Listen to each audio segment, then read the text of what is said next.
మనిషి ఏం చేస్తాడంటే తను శక్తికి మించినంత కొలది మనిషి ఏం చేస్తాడంటే కష్టపడతా ఉంటాడు.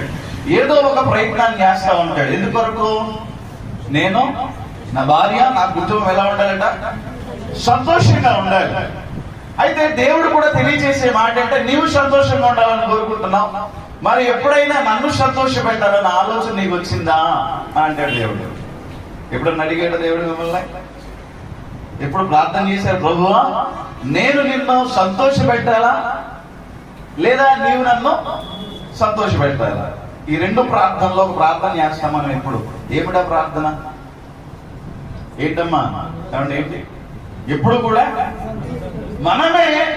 మనమే సంతోషంగా ఉండాలి, మనమే ఆనందంగా ఉండాలని ఆలోచన చేస్తాం.